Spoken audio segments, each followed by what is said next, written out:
Welcome to the War Archive, where wars become stories. In the early 13th century, the King of England was completely isolated. He had lost his wars, angered the Pope, and watched Europe quietly turn its back on him. No allies remained, no favors were owed, no rescue was coming. And then, somewhere beyond the reach of Christian Europe, a message was sent. Not to another king, not to the Pope, but to a Muslim caliph whose empire stretched across North Africa and into Spain. The proposal, if it was real, crossed a line no Christian monarch was ever meant to approach. It suggested that England's king was willing to bargain with faith itself, trading belief for survival. Whether that offer was spoken, exaggerated, or distorted, it left behind a dangerous question. Not why England did not convert, but how its king came close enough for the idea to seem possible at all. To answer that, we begin not with a throne, but with a messenger.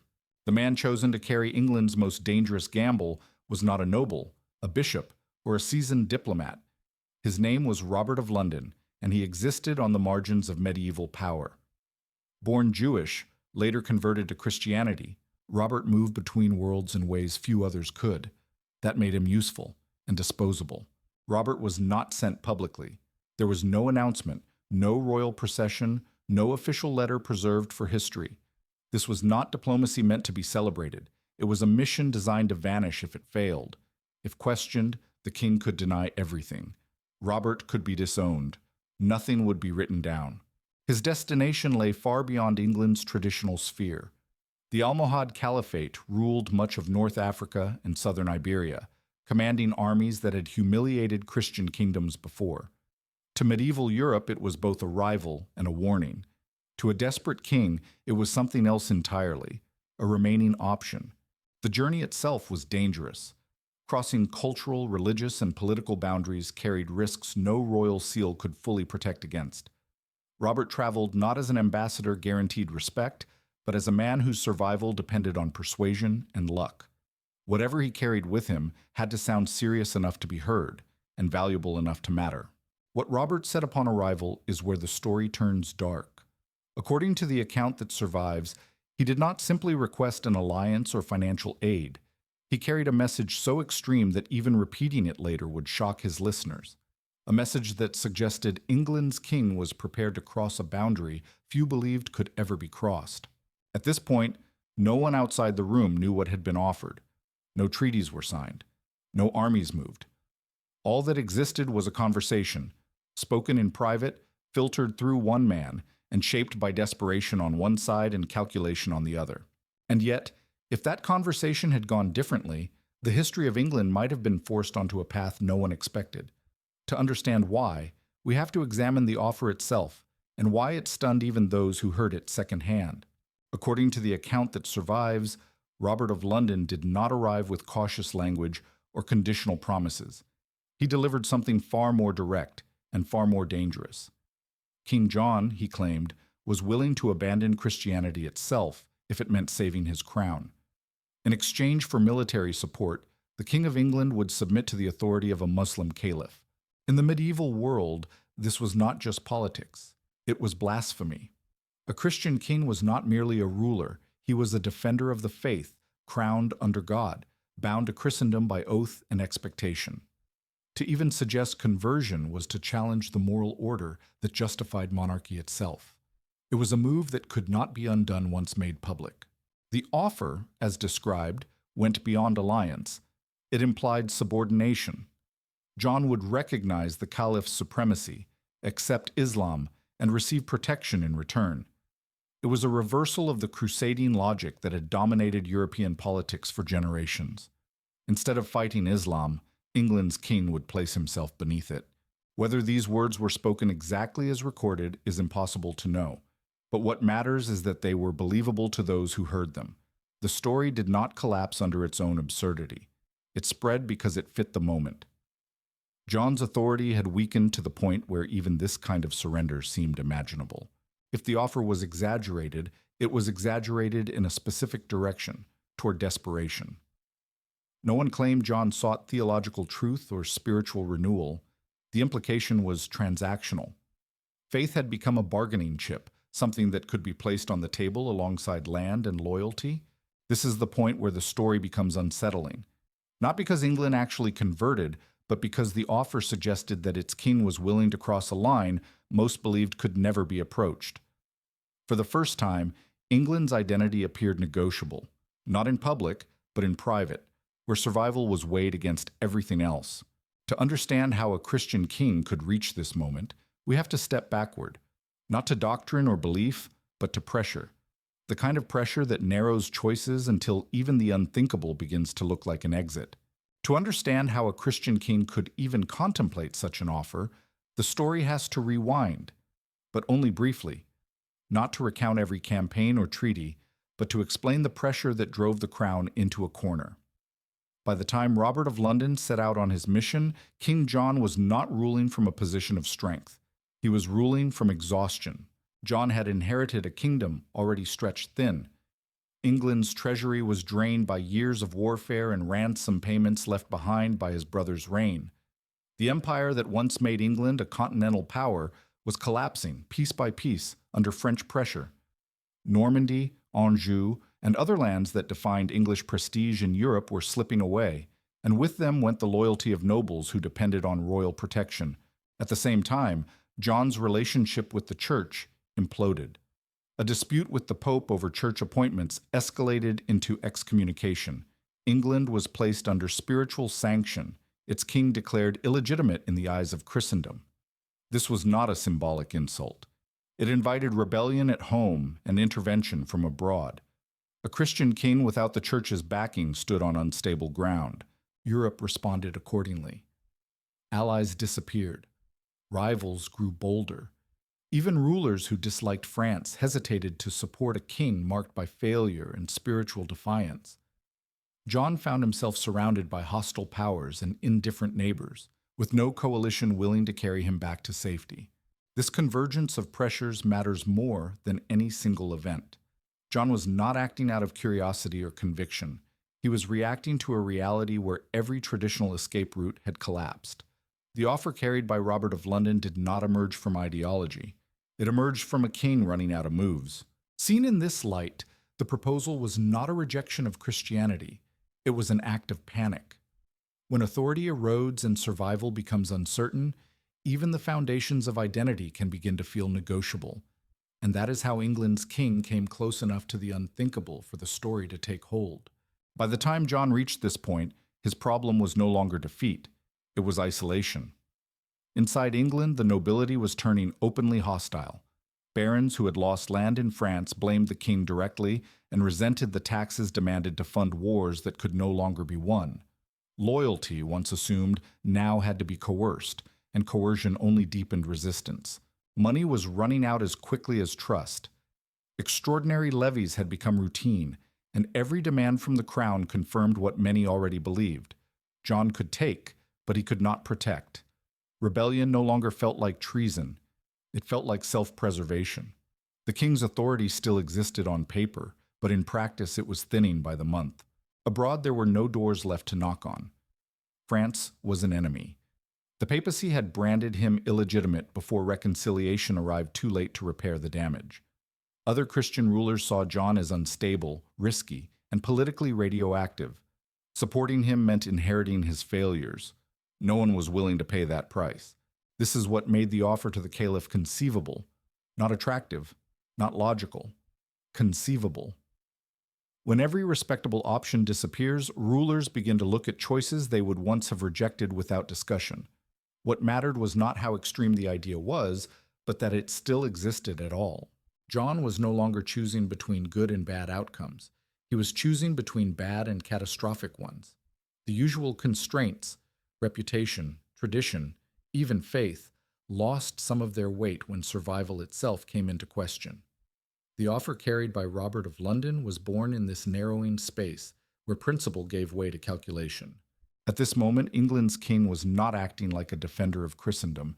He was acting like a man with no exits left. And that is what brought the story to the edge of reality, close enough that, for a brief moment, it did not sound like fiction. When Robert of London finally stood before the Almohad court, the imbalance was impossible to miss. On one side was a caliph who commanded territory, armies, and a functioning empire. On the other was a messenger carrying a proposal from a king who could barely control his own nobles. Whatever words were exchanged, power set the tone before any argument could. From the caliph's perspective, the message revealed more weakness than opportunity. An alliance only mattered if it changed the balance of force.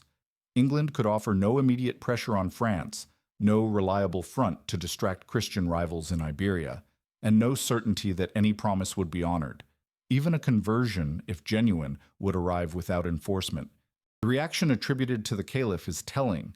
There is no record of outrage, debate, or negotiation, no theological dispute, no counteroffer.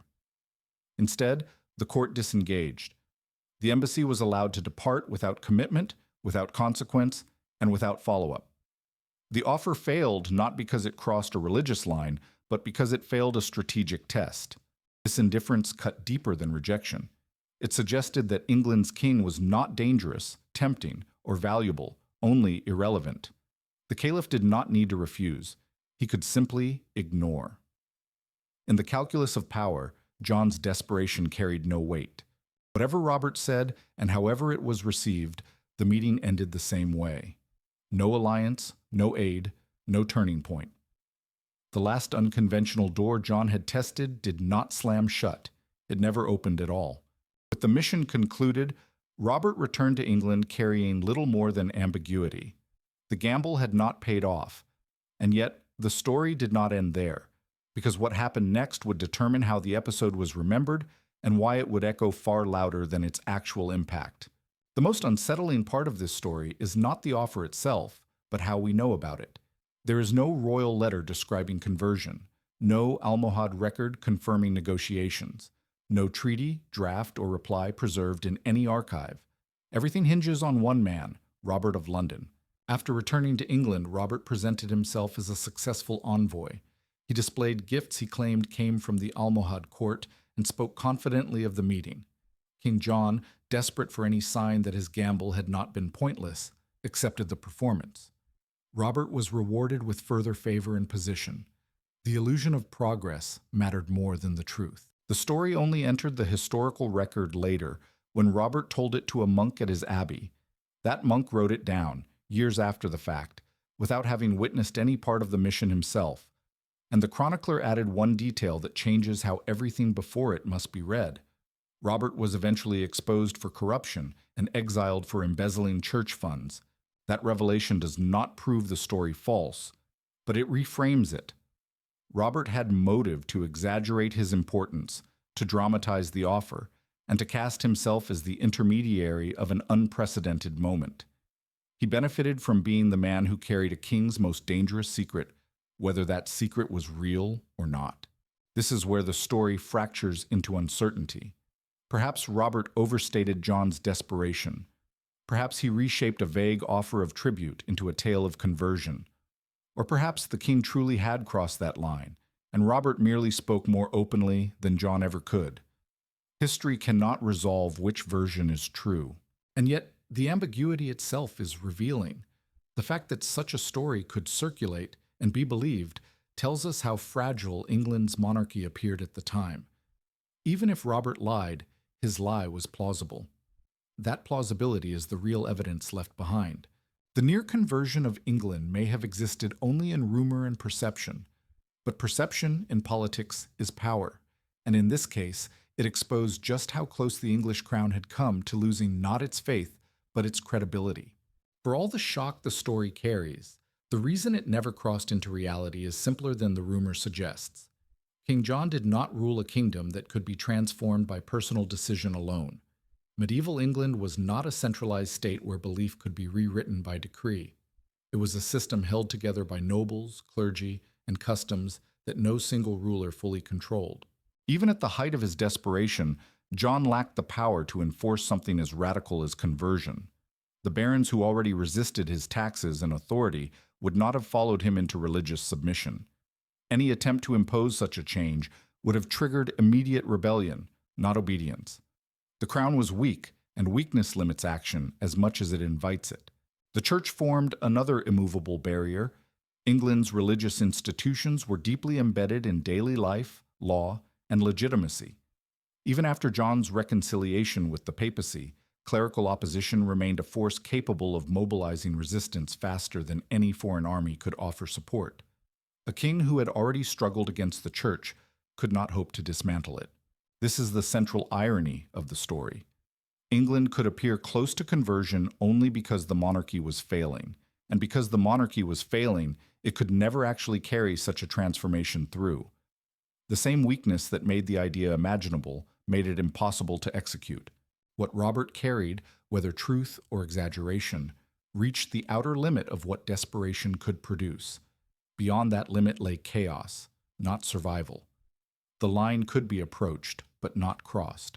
The near conversion of England was never a plan waiting to be enacted. It was a symptom of collapse, visible only at the moment when authority thinned enough for the unthinkable to seem plausible. King John never converted. No proclamation was issued. No faith was abandoned. The boundary that seemed momentarily negotiable held firm, not because the king regained strength, but because the kingdom itself would not follow him any further. The crisis that drove John to consider the unthinkable resolved itself in a different way.